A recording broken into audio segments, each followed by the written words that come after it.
Hey folks, good to see you again. Alright, you've all watched Daredevil, right? That pulse-pounding, street-level saga of Matt Murdock taking on the darkest corners of Hell's Kitchen. And if you've been keeping up with Daredevil, Born Again, or even just scrolling X lately, one name's probably crept into your radar. Muse. Who is this guy? Some creepy new villain with a white mask and bloody tears lurking in the shadows of the MCU? Or is he some misunderstood artist with a noble cause? Well, buckle up, because today we're ripping the mask off Muse, figuratively at least, to figure out who he is, why he's a big deal in Daredevil's world, and what kind of twisted dance he's got going with the man without fear. This isn't your average baddie, folks. This is a psychopath with a paintbrush and a body count. So slam that like button, hit subscribe, and let's dive into the blood-soaked madness of Muse. Okay, let's start at the source. Marvel Comics. Muse isn't some old-school Daredevil foe like Kingpin or Bullseye who've been throwing punches since the 60s and 80s. No, this guy is a modern terror, bursting onto the scene in 2016 in Daredevil Volume 5, issue number 11, crafted by writer Charles Soule and artist Ron Garney in the dark art storyline. Picture the moment. Hell's Kitchen is already a mess. Matt's barely holding it together as a lawyer by day, vigilante by night, and then this shadowy figure slinks in. No name, no origin, just a blank canvas of dread. His debut? A mural sprawled across a wall in Washington Heights, dripping with the blood of over 100 missing people. Let that sink in. 100 lives, drained dry, smeared into some grotesque masterpiece. That's not a villain intro. That's a horror movie opening. And trust me, that's just Muse clearing his throat. Who is Muse? At his rotten core, he's a serial killer with a god complex. A guy who doesn't just murder, he creates. His whole deal is turning death into art, elevating slaughter into something he thinks is profound. Take his second stunt. 6 inhuman corpses, those superpowered folks from the Marvel universe, arranged like a twisted slice-of-life painting. One's sipping coffee, another's walking a dog, all posed like a sick sitcom scene, only they're dead, blood still pooling under them. It's the kind of thing that'd make Hannibal Lecter nod in approval. Eerie, meticulous, and dripping with this perverse creativity. The press slaps him with the nickname Vincent Van Gore, which is so spot on it hurts. Half genius, half gorefest. But here's the maddening part. We don't know jack about where he came from. No sob story, no, my parents died in an alley trauma, just a void. Charles Soule teases he might be an inhuman, mutated by those Terrigen mists, but it's never confirmed. That mystery? It's what makes Muse feel like a nightmare you can't pin down. Let's talk powers, because Muse isn't your average knife-wielding creep. He's a superhuman freak show. This guy's got speed that blurs past the naked eye. One second he's there, the next he's gone. Strength? He can tear a body apart like it's wet paper, no sweat. Agility? He's scaling tenements, slapping up murals the size of billboards before the cops even blink. But his real edge, the thing that makes him Daredevil's worst matchup? He's a sensory vacuum. Sound, smell, heat. He sucks it all in, leaving nothing for Matt's radar sense to grab onto. Imagine Matt Murdock, the guy who sees the world through echoes and heartbeats, swinging into a fight where his senses just go dark.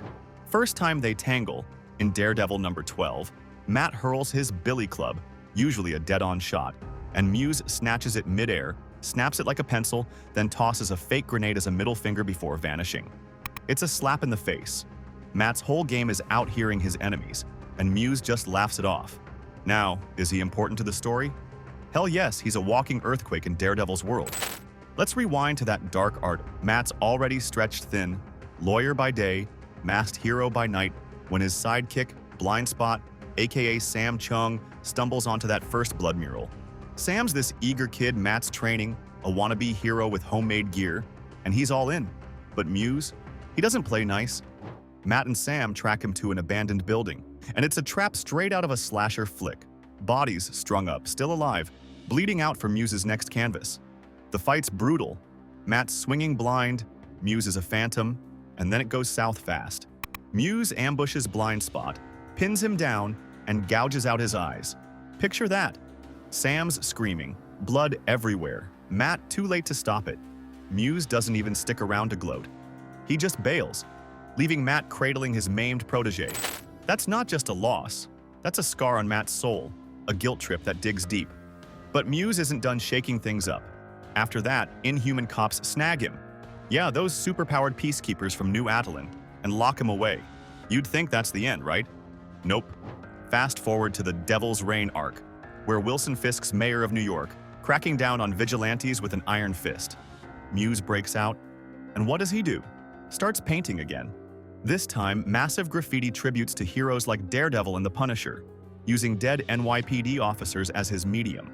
One mural's Frank Castle's skull logo, smeared in cop blood, and Fisk spins it to frame the Punisher, fueling his anti-mask crusade. Another's a Daredevil piece taunting Fisk's regime. Muse isn't picking sides. He's Team Chaos, screwing with everyone just because he can. It's peak Muse, unpredictable, unhinged, and flipping the script on Matt's war with Fisk. His end in the comics, pure theater. Blindspot, now juiced up with hand magic, think ninja voodoo, hunts him down for revenge. They clash in Daredevil number 598, and Muse realizes he's cornered, reduced to a bit player in someone else's epic. For a guy who lives to be the star, that's unbearable. So he walks into a fire, torching himself alive rather than fade out. It's grim, it's poetic, and it's so Muse. Even his death's a performance. Now let's jump to Daredevil. Born Again, hitting Disney Plus in 2025. Muse is crashing the MCU, and he's already got fans losing it. Trailers show him. White mask, bloody streaks like tears, hunched over a Kingpin mural in a grimy subway tunnel. Blood dripping from a corpse he's hauling. Episode 4, Sic Semper Systema, is our first big look. He's draining bodies, prepping his art, while Matt's voiceover hints at a new threat. Showrunner Dario Scardapane calls him a stressor, a loose cannon rattling Matt's cage as he battles Fisk. Sana Amanat's dropped warnings about dark, triggering episodes, and Muse's fingerprints are all over that vibe. Think gore, dread, and moral gut punches. X posts are buzzing. He's a threat to Daredevil and Kingpin, maybe even tying into Punisher's arc. Fisk's mayor now, pushing his anti-vigilante law, and Muse's bloody murals could be the match that sets it all ablaze. So, what's his relationship with Daredevil? It's raw, it's messy, and it's disturbingly one-sided. Muse doesn't hate Matt. He's obsessed with him. That first comic fight, he hangs around after dodging Matt's club, smirking, asking, "Hey Devil, what do you think of my work?" It's not about rivalry or revenge. It's about validation. Muse sees Matt as his audience, his critic, the one guy whose reaction matters. He's painting for Daredevil's applause, even if it screams instead of claps. For Matt, though, Muse is a waking nightmare, a foe he can't track, a reflection of his own violence dialed to 11. Matt fights to save lives. Muse ends them for a gallery no one asked for. Every rooftop chase, every punch, is Matt clawing to stop this monster from turning Hell's Kitchen into his canvas. It's not just physical, it's spiritual. Blindspot's blinding haunts Matt. He brought Sam into this mess, and Muse made him pay. Every victim Muse claims is a failure Matt feels in his bones, chipping at his faith, his hope, his whole man without fear shtick. In Born Again, Matt's trying to hang up the mask, go full lawyer. Think that courtroom tease from the trailer, him in a suit, pleading a case? Muse could be the shove that yanks him back into the red horns, proving the streets still need Daredevil. X-fans are guessing wild stuff. Maybe Muse frames Punisher with a mural, sparking a Matt-Frank team-up. Or he forces Matt and Fisk into a shaky truce against a shared psycho. Either way, he's the devil on Matt's shoulder, taunting, "You can't outrun me." Let's zoom out. Why's Muse a big deal? He's not just a villain, he's a force. In the comics, he rewrites Matt's world, hurts his allies, warps his city, leaves wounds that don't heal.